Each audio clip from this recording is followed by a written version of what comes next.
Un très grand scandale a éclaté en Occident. Il tourne autour d'un individu nommé Jeffrey Epstein. Cet homme possédait une île entière dans laquelle il avait installé une concession. Et dans cette concession, cet homme s'adonnait aux pires atrocités que l'être humain ait pu imaginer depuis qu'il est sur la planète Terre. Dans cette terrible île d'Epstein, des jeunes femmes et des jeunes garçons en très grand nombre ont été violés.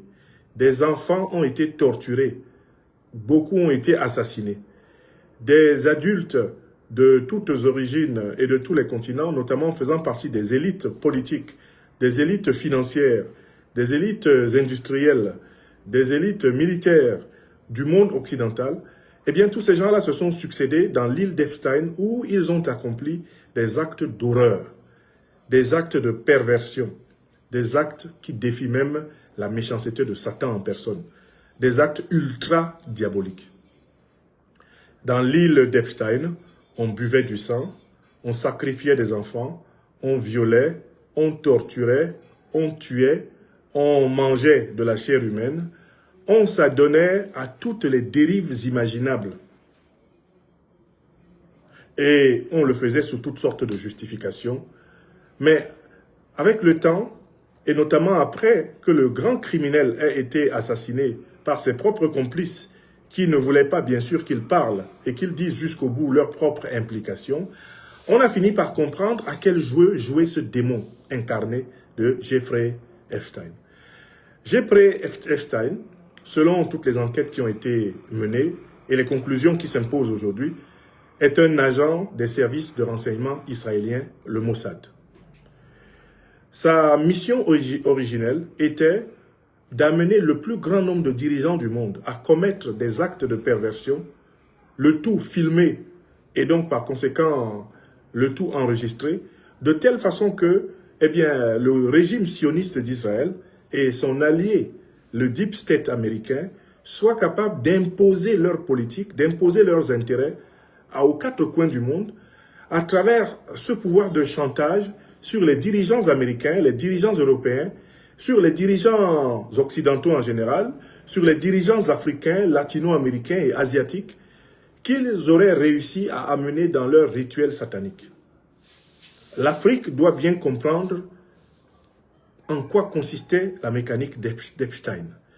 Epstein avait pour but de se saisir du maximum d'élites politiques, élites industrielles, élites financières, élites commerciales, élites sportives, élites artistiques. Il avait pour but de les approcher, de les attirer au maximum possible dans son île ou dans son réseau mondial. Et une fois qu'il les avait attirés dans son île ou dans son réseau mondial, il leur offrait la possibilité de s'adonner à tous les actes de perversité imaginables et possibles. Et ce filou, ce diable d'Epstein, avait pour mission d'enregistrer et de filmer les plus importantes élites de l'Occident, les plus importantes élites africaines, les plus importantes élites asiatiques, latino-américaines, les élites des pays, des îles de l'océan Atlantique et de l'océan Indien. Il devait les filmer. Et une fois qu'il les avait filmés, on tenait là la monnaie de chantage qui permettrait au Mossad, c'est-à-dire aux sionistes qui sont donc au pouvoir aujourd'hui en Israël, et cela depuis très longtemps, cela leur permettait d'avoir un moyen de contrôle sur les élites américaines, les élites européennes, les élites africaines, les élites asiatiques, etc. Car en effet, si Epstein vous avait attiré dans son île, que dans son île vous avez couché avec des petits garçons, vous avez couché avec des petites filles, et que Epstein possède donc les vidéos de vos actions, il lui suffirait de vous montrer qu'il possède cela, et en échange de cela, il obtient que vous meniez dans votre pays la politique que lui, il veut. Si vous êtes par exemple un dirigeant ivoirien, et que Epstein a réussi à vous amener dans son réseau, à amener vos proches dans son réseau, en échange, il vous oblige de donner des marchés publics ivoiriens, il vous oblige de donner des postes, il vous oblige de donner de l'argent, il vous oblige de financer des activités profitables, globalement au mouvement sioniste, donc à l'État d'Israël, et profitables en particulier à lui, Epstein, et à certains de ses proches. Voilà le mécanisme de cet agent particulier qui a été révélé être un agent secret des renseignements israéliens, mais chargé de la mission de salir le maximum de gens sur la terre, afin d'en faire des esclaves, financiers, des esclaves politiques, des esclaves psychologiques, des esclaves moraux, eh bien, du régime sioniste d'Israël. Tout le monde doit d'abord comprendre à quoi servait Epstein. Ce n'était pas simplement un fou, un malade, un pervers, non. C'est un agent secret au service du Mossad, au service de l'influence d'Israël sur les États-Unis, l'influence d'Israël sur l'Europe, l'influence d'Israël sur l'Amérique, sur l'Asie, sur l'Afrique, l'influence d'Israël dans le monde entier. Voilà sa première fonction. C'est dans le cadre de ce travail qu'il a entraîné beaucoup de gens dans la spirale eh bien, de sa perversion. On retrouve des anciens dirigeants, anciens chefs d'État américains, comme Bill Clinton, dans la liste. On retrouve des princes de la couronne d'Angleterre, comme le prince Andrew, dans la liste. On retrouve des hauts dirigeants, ministres français, comme Jacques Lang, dans la liste. On retrouve des personnalités de plusieurs pays, dans les listes, dans les fichiers, dans les échanges d'Epstein. Donc, dans mon intervention sur ce dossier, je voudrais vous dire que pour ma part, je n'ai pas supporté de regarder pendant plus de 10 minutes le contenu des vidéos révélées autour de cette affaire d'Epstein. C'est humainement, c'est psychologiquement, c'est moralement insupportable. Je vous déconseille de regarder les vidéos. Parce que si vous regardez les vidéos, vous risquez de souffrir d'une contamination psychique démoniaque et qui va se traduire par des cauchemars, qui va se traduire par de l'angoisse, qui va se traduire même par de la mauvaise humeur. Ne vous intéressez pas à contempler les abominations qui ont été perpétrées par Epstein et par ses compagnons. Parce qu'on ne contemple pas en vain ces abominations. Elles ont un pouvoir de contamination. Il faut essentiellement que ce soit des personnes qui sont préparées spirituellement, préparées moralement, préparées psychologiquement, préparées intellectuellement, philosophiquement. Ce sont de telles personnes assermentées qui peuvent regarder ce que Epstein et ses complices ont fait. N'y allez pas par voyeurisme. Je m'adresse en particulier à la jeunesse africaine. Je m'adresse aux familles africaines. Je m'adresse à tous les internautes. Ne cherchez pas à contempler cela. Je crois quand même que je suis plutôt bien structuré pour résister aux formes d'intoxication démoniaque, diabolique, aux formes d'intoxication psychique. Mais je vous dis que je ne me suis pas permis de regarder, moi, plus de 10 minutes. Il me fallait m'imprégner du degré d'atrocité, de bassesse, de perversion, de diabolicité auquel ces gens sont parvenus. Les 10 minutes que j'ai regardées, les 10 minutes de vidéo, d'images de ce diable incarné d'Epstein et de ses compagnons, une immense, un nombre incroyable d'élites de la finance, élites de l'industrie, élites politiques, élites économiques, élites sportives, élites artistiques. On ne compte plus le nombre de gens qu'on prenait au sérieux en Amérique, en Europe, en Afrique, qui sont mêlés à cette compagnie diabolique. Faite d'orgies, de beuveries, faite de sacrifices humains, faite d'atrocités, de perversions, faite de crimes, faite de viols, faite de dépravation, faite de bestialité. Parce que, en fait, Epstein est allé en deçà de tout ce que l'être humain le plus fou, l'être humain le plus détruit, l'être humain le plus déstructuré peut faire. Même quand on irait dans les hôpitaux psychiatriques pour regarder les pires sujets psychiatriques internés partout sur la Terre, Epstein a battu le record des actes posés. Et il n'y a pas un seul fou sur la Terre qui a été plus fou qu'Epstein. Et Epstein a entraîné dans cette folie un nombre incalculable de gens qu'on regarde comme des gentlemen et des gentlewomen, des gens ordinaires. Ça, c'est le premier point. Alors, la question qu'on peut se poser, c'est, mais en Afrique, qui est donc à l'avant-garde? Qui est le nom africain connu dans la sous-région dite d'Afrique francophone? Quel est le nom africain le plus cité dans cette histoire? Qui est l'individu qui ne manque pas dans la sauce de la perversion, la sauce du mal? Qui est celui qui s'est précipité auprès d'Epstein pour tirer bénéfice de son sionisme, c'est-à-dire de son influence comme agent du Mossad, qui s'est précipité auprès d'Epstein pour bénéficier de son influence comme agent du Deep State américain, c'est-à-dire de ce lobby juif américain qui contrôle les États-Unis politiquement et qui, à travers les États-Unis, contrôle politiquement l'Europe et veut absolument contrôler le monde entier. Qui, en Afrique, qui en Côte d'Ivoire s'est mis à l'avant-garde de cette histoire? Eh bien, ce n'est ni plus ni moins que le satrape reptilien venu de Sendou pour troubler la paix des Ivoiriens et ayant renié notre belle terre burkinabé de Sendou pour troubler la paix des Africains avant d'être bientôt dégagé, Alassane Dramane Ouattara. Je vous invite à écouter la personne qui est la représentante d'Alassane Dramane Ouattara, le bras droit d'Alassane Dramane Ouattara auprès de Epstein, n'est rien d'autre que sa propre nièce, une certaine Nina Keïta. À propos de cette Nina Keïta, le grand Chris Yapi nous a offert un reportage absolument remarquable. Je voudrais que vous écoutiez avec moi ce que Chris Yapi nous révèle sur, la prostituée. C'est une prostituée professionnelle internationale, Nina Keïta. Que nous dit ici, Chris Yapi. Chris Yapi, tu as la parole.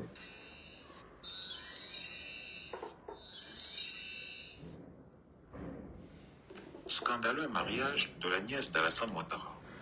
Alcool, drogue, musulmane, enceinte et buvant de l'alcool en présence de la famille présidentielle. Oui, vous avez bien entendu. La vidéo que vous regardez actuellement est celle du mariage du ministre Adama Kamara et de la nièce d'Alassane Ouattara, la nommée Nina Keïta, fille de Sita Ouattara, mère de Péléban. Anciennement mannequin aux États-Unis, elle fut bombardée par son oncle DGA de la Gestoussi, l'une des plus importantes sociétés d'État de notre pays.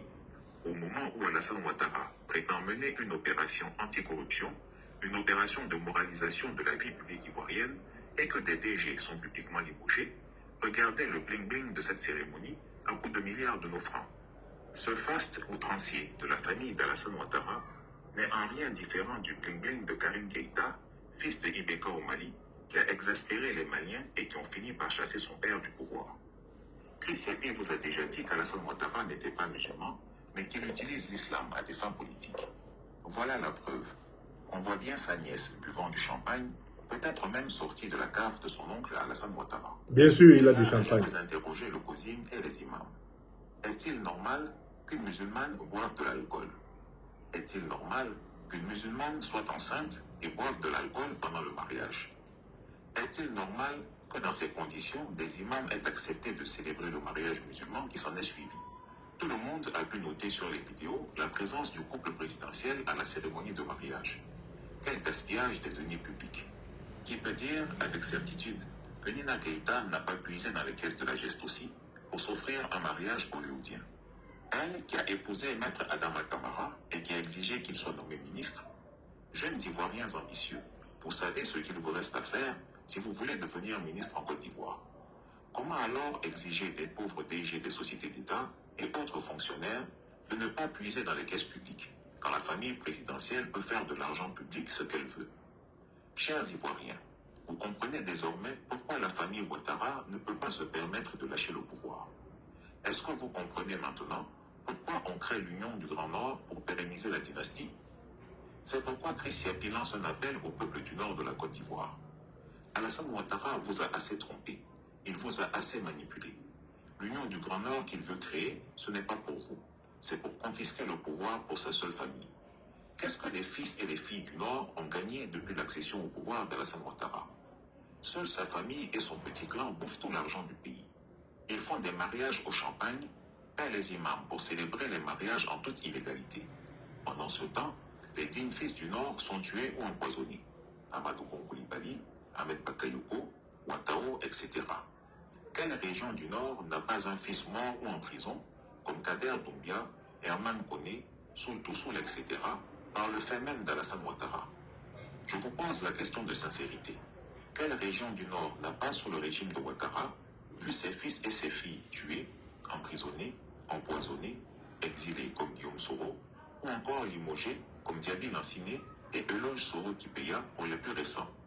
Mettez la main sur le Coran et jurez.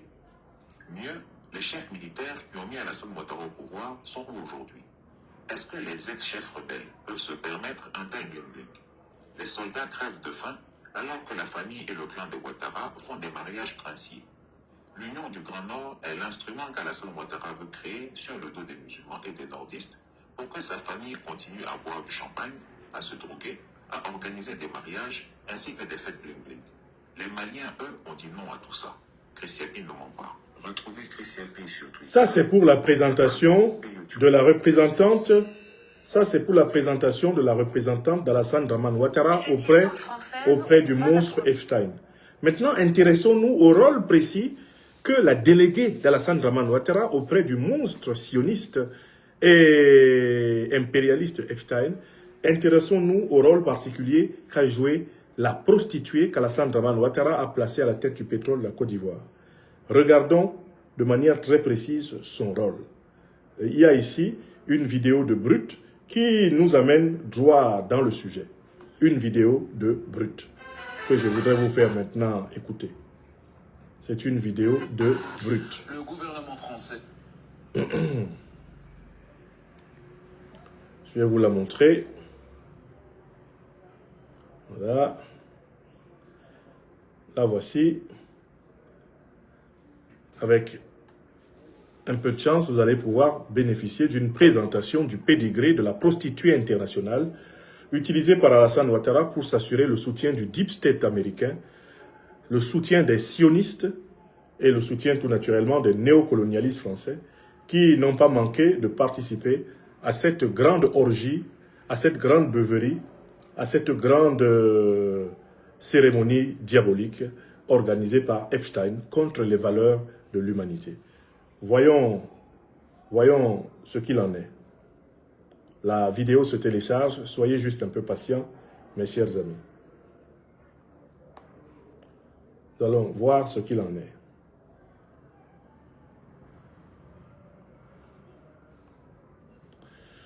Voilà. Je vous laisse écouter ça.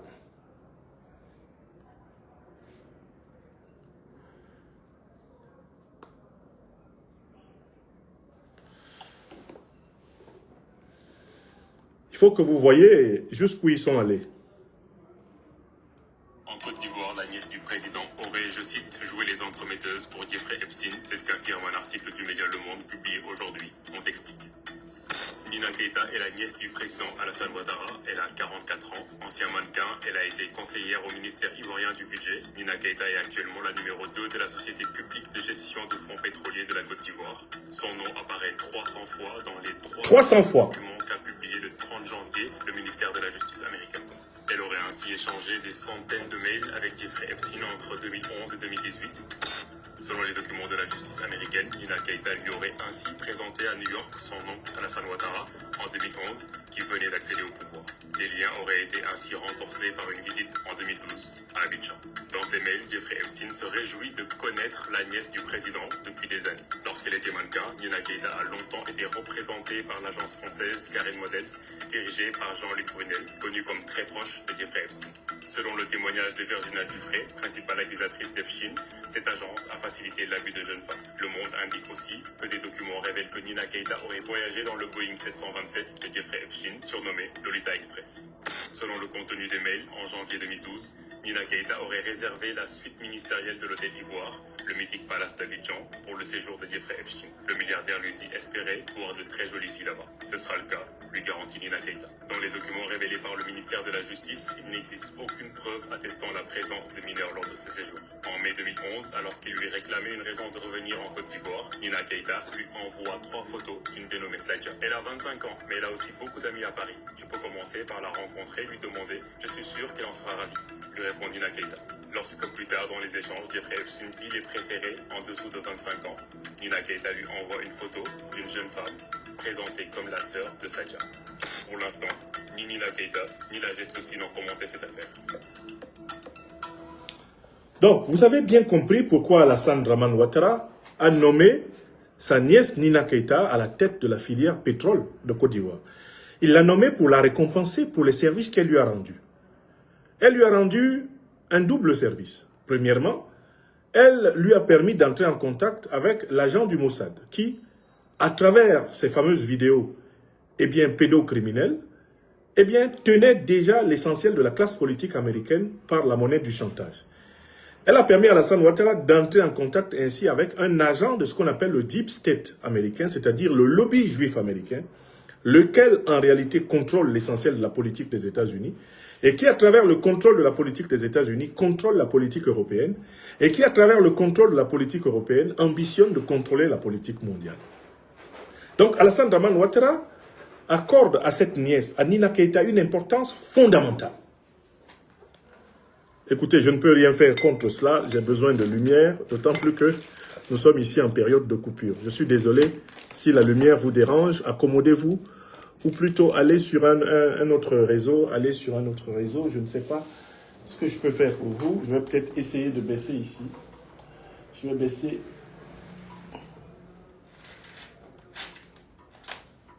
Excusez-moi, j'essaye d'accommoder mes amis.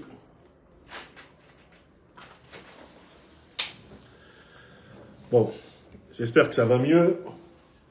Je vous ai un peu baissé. Voilà. Ça va mieux, j'espère. Vous êtes moins dérangés par la lumière. Alors, donc, maintenant, essayons de comprendre pourquoi Alassane Dramane Ouattara accorde autant d'importance à cette nièce, la fameuse Nina Keïta. Il accorde cette importance à Nina Keïta parce que Nina Keïta est son ambassadrice auprès de Jeffrey Epstein. Et Jeffrey Epstein est un agent du Mossad, c'est-à-dire une pièce maîtresse du Deep State américain, c'est-à-dire du lobby juif américain qui contrôle la politique américaine, qui contrôle la politique européenne et qui ambitionne de contrôler la politique mondiale. Donc pour Alassane Ouattara, Nina Keïta est une ambassadrice vers le pouvoir des démons, vers le pouvoir ténébreux, vers le pouvoir obscur. Il a besoin, Alassane Dramane Ouattara, d'être en contact avec les Occidentaux qui dominent le monde. Et sa nièce lui rapporte littéralement une merveille. L'agent du Mossad, Jeffrey Epstein, qui a réussi à corrompre une bonne partie de la classe politique américaine, une bonne partie de la classe politique européenne, est de fait quelqu'un qui a du pouvoir sur l'Amérique, qui a du pouvoir sur l'Europe et qui a du pouvoir sur l'Occident. Or, Alassane Dramane Ouattara, qui est un nègre néocolonisé, qui est un esprit extrêmement racisé. Alassane Dramane Ouattara, qui en réalité est un minable habitant de la case de l'oncle Tom, ne rêve que de ce type de relation. Quelqu'un l'a dit, c'est l'ancien Premier ministre ivoirien Charles Konan Banny. Alassane Dramane Ouattara ne conçoit pas les relations humaines autrement qu'en termes de soumission. Il n'a pas d'amis. Il est soit le dominant, soit le dominé. Et Nina Keïta le met en rapport avec Epstein et Ouattara se comporte en dominé d'Epstein. Il fait les 4 volontés d'Epstein. Voilà comment il va mettre en coupe réglée les marchés publics ivoiriens. Il va les mettre à la disposition des Américains recommandés par Epstein. À travers sa nièce Nina, il va mettre ces marchés publics, bien sûr tout naturellement, à la disposition des multinationales françaises, dans la mesure où elles sont compatibles avec l'influence du lobby juif américain incarné par Jeffrey Epstein. Est-ce que vous avez compris pourquoi Ouattara a fait ça? Honnêtement, quand il a parachuté sa nièce, Nina Keïta, à la tête de la société ivoirienne de raffinage, à la tête de la Petroci, etc., on était intrigués en se disant, bon, oui, Alassane Ouattara gouverne en famille, c'est pas étonnant, mais on se demandait pourquoi il accordait une telle importance à cette femme. Pourquoi il la mettait sur un poste aussi stratégique, fût-elle sa nièce? Parce que Alassane Ouattara a beaucoup d'autres nièces, il a beaucoup d'autres neveux. Pourquoi celle-là en particulier? Maintenant, on comprend, l'énigme est percée. Nina Keïta est l'ambassadrice d'Alassane Dramane Ouattara auprès de Jeffrey Epstein. Or, Jeffrey Epstein est un agent fondamental du Mossad, qui lui-même est une pièce maîtresse du lobby juif américain. Et ce lobby juif américain est le cœur du Deep State américain, qui contrôle la politique des États-Unis, contrôle la politique européenne, donc la politique occidentale, et c'est un lobby qui pèse sur la politique mondiale. Dans ce lobby, par exemple, on trouve la grande famille financière et bancaire des Rothschild. Ariane de Rothschild est citée dans des milliers de documents comme étant l'une des complices d'Epstein. Parce qu'elle est profondément passionnée par les rituels sataniques, par l'obscénité, par la perversité. Elle est passionnée par la cruauté. Alors Alassane Dramane Ouattara affectionne ce type de relation. Parce qu'Alassane Ouattara est un pervers narcissique. C'est un homme qui considère la cruauté comme une manière de puissance. Alassane Ouattara existe par le mal. Il existe pour le mal. Et il vient du mal. Il lui paraît donc nécessaire d'être toujours en relation avec les pires types de la terre. Parce qu'il croit que c'est ainsi qu'il peut consolider son pouvoir. Voilà l'énigme. Voilà l'énigme de Nina Keïta, amie d'Epstein. Alors, que Nina Keïta soit une prostituée, là, il n'y a aucun doute. Que Nina Keïta soit une proxénète, là aussi, il n'y a aucun doute. Si la Côte d'Ivoire était un état de droit, si la Côte d'Ivoire était un pays normal, Nina Keïta serait déjà arrêtée. Elle serait déjà conduite devant un juge et condamnée pour ce qu'elle a fait. Car la loi ivoirienne interdit le proxénétisme. La loi ivoirienne interdit la prostitution. La loi ivoirienne interdit les associations de criminels. Nina Keïta, on peut trouver au minimum 10 motifs pour l'arrêter, l'amener en justice, la condamner et l'emprisonner. Voici des gens qui se promènent librement à Abidjan alors que leur place est à la Maca. On peut établir que Nina Keïta est une prostituée. On peut établir que Nina Keïta est une proxénète, c'est-à-dire une personne qui fait commerce des êtres humains pour des motifs sexuels. On peut établir que Nina Keïta est une associée de malfaiteurs, puisque Epstein est un malfaiteur, un criminel. Elle est complice de crimes. Les crimes qu'Epstein a commis, Nina Keïta en porte la responsabilité. Voilà au moins 3 motifs. Voilà au moins 3 motifs pour lesquels on doit arrêter Nina Keïta, l'amener en justice, la juger, la condamner et l'emprisonner. Mais la Côte d'Ivoire n'est pas un pays libre. La Côte d'Ivoire est un pays colonisé. Alassane Dramane Ouattara et sa famille, avec le soutien des néocolonialistes français, et maintenant on l'a bien compris, des sionistes, Alassane Dramane Ouattara a organisé l'occupation de la Côte d'Ivoire. La Côte d'Ivoire est un pays occupé par une famille criminelle, une famille mafieuse, qui a renié ses origines burkinabées et qui est devenue aujourd'hui l'ennemi numéro 1 de la paix et de la sécurité même du Burkina Faso, son pays d'origine. Une famille qui s'est accoquinée avec les pires néocolonialistes français, notamment depuis Paul-Stéphane Sarkozy de Nagui Bokcha, le destructeur de la Libye, l'assassin de Kadhafi, jusqu'à aujourd'hui Macron. D'accord? On a affaire à une famille qui est associée au lobby juif américain et en particulier à l'un des plus grands criminels, l'un des plus grands monstres que la terre ait jamais porté, Jeffrey Epstein. C'est cette famille-là qui gouverne la Côte d'Ivoire. Voilà la situation de la Côte d'Ivoire.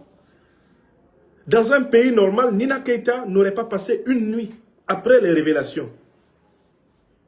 Et si la France était un état de droit, Nina Keïta serait recherchée. Car les Epstein Files indiquent qu'elle a organisé les activités criminelles, les activités de prostitution pour Epstein en France. Qu'elle a organisé son proxénétisme en France, qu'elle a livré des êtres humains, la chair humaine, à Epstein en France. Pas seulement aux États-Unis, pas seulement en Côte d'Ivoire, à l'Hôtel Ivoire, dans une suite présidentielle. Elle a fait en France, aux États-Unis et en Côte d'Ivoire. Nina Keïta. Est-ce que vous mesurez le degré de bassesse, d'ignominie auquel nous avons affaire? Est-ce que vous mesurez jusqu'à quel point Satan s'est emparé de la Côte d'Ivoire avec Ouattara? Nous, on n'imaginait pas. Hein. Je vous parle là, je ne pouvais pas imaginer cela. Hein. La dernière fois que j'ai rencontré personnellement Alassane Dramane Ouattara, nous nous sommes séparés en queue de poisson. Mais ce n'était pas pour ça. Hein. Je ne savais pas qu'Alassane Dramane Ouattara était entré à l'intérieur du lobby sioniste juif américain à travers le monstre Jeffrey Epstein pour y pratiquer des activités de perversion ayant pour but de subjuguer les élites américaines, européennes, occidentales, africaines. Je ne savais pas. Hein. Moi, je me suis séparé d'Alassane Dramane Ouattara le 23 octobre 2014 quand il m'a fait une proposition indécente. J'étais allé le voir pour qu'il demande ma mise à disposition de l'État de Côte d'Ivoire. Car je souhaitais travailler à plein temps comme conseiller spécial du président de l'Assemblée nationale de Côte d'Ivoire, mon ami, frère et leader, Guillaume Kibafouri Soro, que je connaissais depuis le campus d'Abidjan en 1995. Je vais voir Alassane Dramane Ouattara pour cela. Et il me fait une proposition indécente. Mon cher Franck, non, je préfère que vous soyez conseiller chez moi ici. Vous serez conseiller à la présidence avec moi. Laissez Guillaume. Hein. Vous travaillez avec moi et là, je vais signer sans difficulté. Je lui dis, monsieur le président, vraiment, je dois vous dire les choses en toute vérité, en toute honnêteté. c'est par Guillaume Soro que moi je vous connais. Personnellement, je ne vous connais pas. Je veux travailler comme conseiller spécial de Guillaume Soro. Lui, je le connais. Et si cela l'arrange, de temps en temps, il m'enverra en mission à vos côtés chaque fois que vous aurez besoin. Mais laissez-moi travailler comme conseiller spécial auprès du président Guillaume Soro. Je le connais. Vous, je ne vous connais pas. Je suis très honoré, mais vraiment, je me sens mieux comme conseiller spécial du président de l'Assemblée nationale que comme conseiller spécial du président de la République. Alassane Ouattara m'a regardé comme ça. Je ne le connaissais pas encore très bien. Hein. Il a dit, mais non, il n'y a aucun problème. Non, ce sera rapidement fait. Hein. Hey Franck, faites-moi confiance. C'était la dernière fois que je le rencontre. Je me suis fait dire toute la bordée d'injures qu'il a dites quand je suis parti. Toutes les insultes et toutes les malédictions qu'il a prononcées quand je suis parti. Ouattara. Mais un vaurien comme ça, on lui propose d'être conseiller spécial du chef de l'État, du président de la République. Il ose préférer être conseiller spécial du président de l'Assemblée nationale. Mais qu'est-ce que ça vaut? Soro, il n'a même pas 1 milliard de budget à l'Assemblée nationale là-bas. Mais qu'est-ce qu'il est naïf? Il est tombé sur sa tête, ce Franklin Nyamsi. Mais dis donc, il a du toupet, Chou. Hein? Oui, Chou. Il a du toupet. Hein? Il vient ici dans mon bureau au palais présidentiel. Je lui dis, je te nomme. Là, tu sors, tu es conseiller spécial du président de la République. Il dit non, que lui, il ne veut pas. Lui, il veut être conseiller spécial du président de l'Assemblée nationale, que vraiment, il ne me connaît pas. C'est Guillaume qui me l'a amené devant moi. Mais dis donc, Chou, il est culotté, Chou. Hein? Mais il est très culotté même. Mais je vous dis qu'il a prononcé tous les mots que Ouattara prononce souvent. Vous connaissez ces mots-là, non? Il a aligné tous les seuls mots qui sont restés de la langue djoula dans sa bouche, là, pour insulter les gens. Il a sorti ça. Mais je ne pouvais pas imaginer que j'avais à ce point raison. Je venais d'échapper aux griffes de l'ami d'Epstein. Ça, froule là. Mais dans la vie, il faut écouter votre conscience, hein, mes amis. Dans la vie, il faut écouter votre conscience. Alassane Draman Ouattara n'a plus accepté de me serrer la main parce que j'ai refusé d'être son conseiller spécial. On s'est revus quelque temps plus tard dans une cérémonie à l'Hôtel Ivoire. Alassane Ouattara a sauté 10 personnes pour ne pas me saluer. J'étais parmi les personnalités, il était en train de me saluer. Dès qu'il a vu que j'étais là, il a sauté 10 personnes, il a continué à aller saluer plus loin, pour ne pas être obligé de me saluer. Et le regard qu'il m'a jeté ce jour-là m'a dit qu'il ne fallait pas que je vienne encore en Côte d'Ivoire, tant que ce monsieur-là est président. Je suis rentré, je suis allé voir le président Guillaume Soro, je dis, président, j'ai rencontré le président Ouattara à l'Hôtel Ivoire, il a sauté au moins 10 personnes pour ne pas me saluer. Il m'a regardé méchamment. Moi, je ne viens plus ici tant que le monsieur-là est là. Oui! 2017, 2018, comme ça. C'est moi qui ai décidé de ne plus mettre les pieds en Côte d'Ivoire. Quand j'ai regardé dans le regard de Ouattara, j'ai vu le Guinarou. J'ai vu son côté Dinamori là. Safrou là. J'ai dit, hein? Je ne viens plus ici. Dieu t'avertit une seule fois. Il faut écouter. Et j'avais raison. J'avais raison. Le monsieur allait lancer des mandats internationaux contre moi. Oui, il m'en voudra toute sa vie jusqu'à son dernier souffle. Parce que je ne me suis pas soumis. Et il en veut au leader du mouvement Génération et Peuple Solidaire, Guillaume Soro, exactement pour cela. À certains d'entre nous, il en veut pour ça. Mais ils se prennent pour qui? Mais tout le monde ici a accepté les conditions que j'ai fixées. Ce n'est pas l'argent qui manque. Ils se prennent pour qui, Guillaume Soro et ses compagnons là, mais dis donc des vauriens comme ça, des garnements. Mais dis donc, ils veulent tout, mais ils n'auront rien. Ils n'auront rien. Mais avec le recul, je mesure la profondeur. Je mesure la positivité de la décision que j'ai prise, Seigneur. Quand j'ai dit à Ouattara, le 23 octobre 2014, je lui ai dit non, je ne veux pas être votre conseiller, mais j'ai sauvé ma peau. On parlerait de Nina Keïta et on parlerait de moi. Et on dirait Franklin Nyamsi connaît Nina Keïta, c'est sûr même on se serait trouvé dans des photos ensemble. Ah oui! Ça, froula. Alors, maintenant, je conclus là-dessus. J'ai utilisé 2 mots dans cette intervention. Le mot sionisme et le mot néocolonialisme. Parce qu'Alassane Ouattara n'obéit qu'à ces 2 entités. Le sionisme et le néocolonialisme. J'ai expliqué le sionisme. C'est quoi le sionisme? Il ne faut pas confondre tout ce qui est Israël avec le sionisme. Le sionisme, c'est une idéologie raciste, incarnée par un certain nombre de dirigeants politiques israéliens qui se sont accaparés des terres des Palestiniens et qui pratiquent en Palestine le même type de régime qu'il y avait en Afrique du Sud contre les Noirs. Le sionisme, c'est l'apartheid israélien. Les sionistes ne sont pas des gens de gauche, ne sont même pas des gens de droite, ce sont des gens d'extrême droite, ce sont des fascistes. Les sionistes, paradoxalement, ce sont des nazis israéliens. Je dis bien sionistes. Le sionisme, c'est l'idéologie de la domination raciale israélienne contre les populations non israéliennes, que ce soit en Palestine ou partout ailleurs dans le monde. Les sionistes tiennent à contrôler tous les pays dans lesquels ils sont installés. Ils tiennent à contrôler les États-Unis. Voilà pourquoi ils tiennent les États-Unis par le mécanisme, ce qu'on a appelé le Deep State. Lisez le travail remarquable du sociologue politique américain, John Mearsheimer. Mearsheimer a écrit un livre intitulé « Le lobby juif américain ». Cherchez ce livre sur Amazon, commandez-le et lisez-le. Mearsheimer décrit clairement comment les sionistes se sont emparés de la politique américaine, qu'ils contrôlent à travers les lobbies financiers, les lobbies militaires, les lobbies industriels et les lobbies de la presse. John Mearsheimer, le lobby juif américain. Donc les sionistes, c'est ça. Ce sont eux qui se sont emparés des terres palestiniennes. Ils se sont emparés des terres de la Syrie.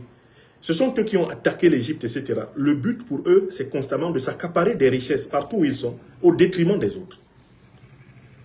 Je vous invite à ne pas confondre sionisme et judaïsme. Le judaïsme, c'est autre chose. Globalement, le judaïsme, c'est la religion juive. Et on peut être juif sans être sioniste. Voilà pourquoi je vous invite à ne pas tomber dans l'antisémitisme. Quand on parle de sionisme, les sionistes aimeraient que nous soyons antisémites, c'est-à-dire qu'on déteste les juifs. Il ne faut pas détester les juifs. Juif veut dire pratiquant de la religion juive. Et la religion juive a sa respectabilité, comme la religion musulmane, comme la religion chrétienne, comme la tradition africaine. Toutes les religions méritent d'être respectées en tant que telles. Quand nous parlons donc de sionisme, nous devons éviter l'antisémitisme, c'est-à-dire détester des gens parce qu'ils sont juifs. Il ne faut pas détester les juifs. Il ne faut pas détester les blancs, il ne faut pas détester les noirs, il ne faut pas détester les jaunes. Non. Si vous tombez là-dedans, vous arrangez les sionistes. Parce que les sionistes sont des manipulateurs qui veulent absolument assimiler l'antisionisme à l'antisémitisme. C'est-à-dire présenter ceux qui critiquent la politique criminelle d'Israël contre les Palestiniens, contre les Syriens, contre les Libanais, les confondre avec ceux qui, précisément, critiquent l'identité religieuse juive ou l'identité raciale juive. On peut critiquer le sionisme sans être pour autant, en réalité, antisémite. Ça, c'est le sionisme. Alassane Draman Ouattara est un sioniste, c'est un serviteur des sionistes. Comme il sait que les sionistes contrôlent les États-Unis, comme il sait que les sionistes contrôlent le Moyen-Orient à travers Israël, comme il sait que les sionistes contrôlent les réseaux d'influence de presse, etc. à travers le monde, Alassane Ouattara est soumis aux sionistes.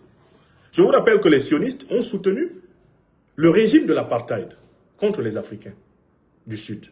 Israël était l'un des bras droits du régime de Peter Botha. Il était l'un des bras droits, l'État d'Israël était l'un des bras droits du régime qui assassinait les Noirs. Parce que la politique d'Israël envers les Palestiniens, c'est une photocopie de la politique du Parti national sud-africain envers les Noirs. Israël pratique en Palestine l'apartheid. Et vous comprenez le lien intime entre l'ANC et l'OLP, Organisation de libération de la Palestine, et globalement la grande sensibilité que les Sud-Africains noirs ont conservé pour la cause palestinienne. Parce qu'ils savent que ce qu'on fait aux Palestiniens, là, c'est ce qu'on leur a fait pendant 100 ans. À eux, les Sud-Africains. J'ai utilisé un deuxième mot. C'est le mot néocolonialisme. Alassane Ouattara sait que les sionistes, c'est-à-dire le lobby juif américain, contrôlant les États-Unis, contrôlant l'Europe, il sait qu'il contrôle aussi, par là même, le néocolonialisme français. Or, Alassane Ouattara est un esclave du néocolonialisme français. Donc, son entrée auprès d'Epstein est pour lui une manière de s'assurer que ceux qui gouvernent la France le protégeront toujours. On vient donc de comprendre pourquoi Alassane Draman Ouattara a placé Nina Keïta Pourquoi il a encouragé Nina Keita? Pourquoi il a félicité Nina Keita? Pourquoi il adore Nina Keita? Pourquoi il protège Nina Keita? Parce que c'est sa poule aux yeux d'or démoniaque. C'est la poule aux yeux d'or du diable. Nina Keita est l'ambassadrice d'Alassane Dramane Ouattara auprès de Satan. C'est son ambassadrice permanente. Epstein est certes, nous dit-on, décédé. Je dis bien nous dit-on, parce que moi je ne suis pas sûr qu'il soit mort. Quand ces gens-là vous disent que quelqu'un est mort, prenez un calepin, notez, ils disent qu'il est mort. Mais bien que Epstein soit donc dit décédé, ou supposément décédé, mais tout le réseau du Mossad, pour lequel travaillait Epstein, est encore vivant. Le Mossad travaille encore. Epstein est encore opérationnel. L'esprit d'Epstein est vivant, puisque Nina Keita, elle est aux premières loges en Côte d'Ivoire. Alassane Dramane Ouattara continue de compter sur le carnet d'adresse de sa putain de nièce. Oui, c'est ce qu'elle est. Quand je dis sa putain de nièce, là, je n'ai pas insulté. Hein. Je la décris, n'est-ce pas? Il s'agit d'une description scientifique, c'est une putain. C'est une fille qui doit sa position sociale essentiellement au commerce de sa chair. Laissons de côté les études qu'elle est supposée avoir faites entre deux activités de tresseuse. Eh bien, en Amérique. Ok, supposons même que Nina Keita ait fait des études correctes. Ce n'est pas pour ces études qu'elle est en place. Elle est là-bas en tant qu'ambassadrice de Ouattara auprès des enfers sionistes et néocolonialistes. Voilà la vérité. Et moi, je voulais intervenir là-dessus pour vous dire, Ivoirien, Ivoirien, Africain, Africain, jusqu'à quel point on a le devoir de se débarrasser de ce type de Ouattara. Vous voyez à quel point il est mauvais? Vous voyez jusqu'à quel point il est lié au mal? Quand il y a du mal sur la terre, le nom d'Alassane Ouattara ne manque pas. Partout où le mal a prospéré, ce monsieur à la démarche en point virgule et au regard, au faciès asymétrique, est toujours inscrit dedans. Alassane Ouattara et le mal cheminent. Ils vivent ensemble. Ils sont le même. Donc, Alassane Dramane Ouattara doit une bonne partie de son pouvoir au sionisme. Les sionistes le soutiennent. Ils assurent même aujourd'hui sa sécurité personnelle contre l'armée ivoirienne, dont il a peur. Alassane Dramane Ouattara doit sa position au néocolonialisme français. Ça, il l'a dit à qui veut l'entendre. Il n'a de maître que parisien. Mais ce n'est pas un hasard non plus qu'il ait confié l'état-major de l'armée de Côte d'Ivoire à l'OTAN. L'OTAN qui est dirigée par les États-Unis d'Amérique. Les États-Unis d'Amérique qui sont dirigés, on le sait maintenant, par le lobby juif américain. Qu'on appelle encore le Deep State. Voilà, ce sont des catégories scientifiques de la compréhension du monde que je vous donne. Et vous devez en prendre conscience. Ne tombez jamais dans l'antisémitisme. Les sionistes nous attendent dans le piège de l'antisémitisme. Ne détestons pas des gens parce qu'ils sont juifs. Ne détestons pas la religion juive. C'est une très belle religion, comme la religion musulmane, comme la religion chrétienne, comme la tradition africaine. Toute religion, regardée du point de vue de son essence, de sa signification, a quelque chose de beau et de respectable quand elle est pratiquée avec noblesse. Donc, je répète, il ne faut pas tomber dans l'antisémitisme. Mais on a le devoir d'être anti-sioniste. Parce que le sionisme, c'est le colonialisme. C'est le néocolonialisme, c'est l'impérialisme. Le sionisme, c'est l'apartheid. Un Africain, un panafricaniste est nécessairement anti-sioniste. Mais surtout pas antisémite. L'erreur que beaucoup commettent dans les opinions africaines, c'est de confondre antisémitisme et anti-sionisme. Et par anti et sionisme, de se retrouver dans l'antisémitisme. Il ne faut pas dire n'importe quoi sur les juifs. J'espère que vous savez même qu'il y a une bonne partie des juifs qui sont opposés au colonialisme israélien. Il y a une bonne partie des juifs qui dénoncent les crimes d'Israël. Je parle bien des juifs, c'est-à-dire des pratiquants de la religion juive. Parce que israélien veut dire individu de nationalité israélienne. Juif veut dire pratiquant de la religion juive. Je vous rappelle qu'il y a des juifs qui ne sont pas israéliens. Donc des gens qui pratiquent la religion juive, mais qui n'ont pas la nationalité israélienne. Il y en a qui pratiquent la religion juive et qui ont la nationalité israélienne. Il y en a qui pratiquent la religion juive, qui ont la nationalité israélienne et qui sont anti-sionistes. Il y a des Israéliens et des Juifs anti-sionistes. Tout comme il y a tout naturellement des Juifs, des Israéliens sionistes. Et il nous faut, nous Africains, savoir évoluer dans les nuances, ne pas tomber dans la confusion. Parce que la confusion leur permet de légitimer leur barbarie. La bande à Netanyahou Et tous ceux qui aujourd'hui ont braqué l'État d'Israël et qui braquent la Palestine depuis plusieurs décennies adorent la confusion entre l'antisionisme et l'antisémitisme. Dès que cette confusion est établie, les voilà en train de crier dans tous les médias. Oh voilà, on a oublié la Shoah que nous avons subie. On a oublié qu'on a failli nous exterminer. Vous voyez, ils veulent recommencer. Cette confusion-là, nous, Africains, cultivés et avertis, nous ne tomberons pas dedans. Nous ne tombons pas dedans. Nous ne sommes pas, eh bien, antisémites. Je ne serai jamais antisémite. Je ne détesterai jamais quelqu'un à cause de la couleur de sa peau ou à cause de sa religion. Pas question. Vous ne me prendrez pas dans ce piège. Et tous ceux qui écoutent mes conférences ne tombent jamais dans ce piège. Mais nous sommes anticolonialistes. Nous sommes anti-impérialistes. Nous sommes anti-racistes. Et le sionisme, c'est du racisme. C'est du colonialisme, c'est de l'impérialisme. Donc, nous sommes anti-sionistes. Voilà la vérité. Est-ce que c'est clair pour tout le monde? Je m'adresse surtout à mes frères et sœurs africains qui souvent sont embarqués dans cette confusion entre judaïsme et sionisme, entre anti-sionisme et antisémitisme. Nous ne sommes pas antisémites. Nous ne sommes pas racistes.